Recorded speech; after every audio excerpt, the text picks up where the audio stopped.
நினச்சி பாருங்கள், 438 நாள் கடலில் சாப்பாடு இல்லாமல், தண்ணி இல்லாமல் காப்பாற்ற கூட யாரும் வரமாட்டாங்கன்னு தெரிஞ்சு ஒரு மனுஷனால் கடலில் உயிர் வாழ முடியுமா? ஆனால் இப்படி ஒருத்தர் அந்த மாதிரி வாழ்ந்திருக்காரு. அவரை பற்றி தான் இன்றைக்கி நம்ம பார்க்க போகிறோம். அவரோட பேர் ஜோசப் சால்வடோ ஆல்வரங்கா. வெல்கம் டு கதை நேரம்.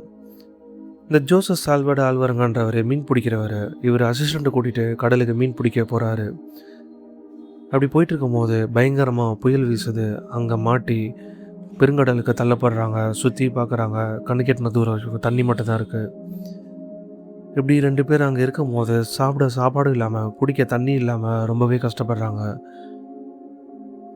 சாப்பாடுக்கு கையில் மீன் பிடிச்சி கடல் பறவையும் கடலாமையோட ரத்தத்தையும் குடித்து உயிர் வாழ்ந்துட்டுருக்காங்க.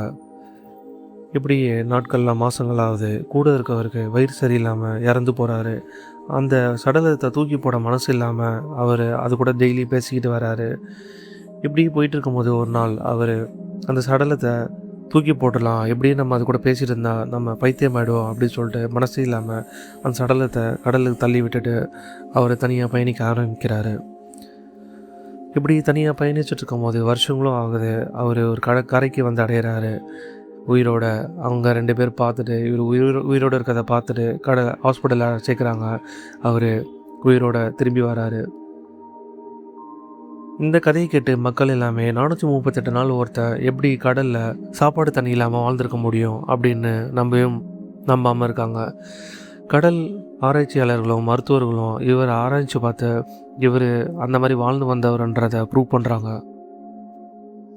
இந்த மாதிரி தாங்க நம்ம வாழ்க்கையில் நிறைய கஷ்டங்கள் இருக்கும். அதை நம்ம எப்படி கடக்கிறோன்றது தான் முக்கியம்.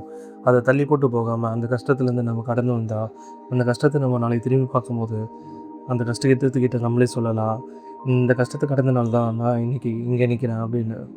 ஸோ முயற்சியை விடாதீங்க. கஷ்டங்கள் வரனாலாம் அது தளர விடாமல் அதுலேருந்து முன்னேறி போக பாருங்கள்.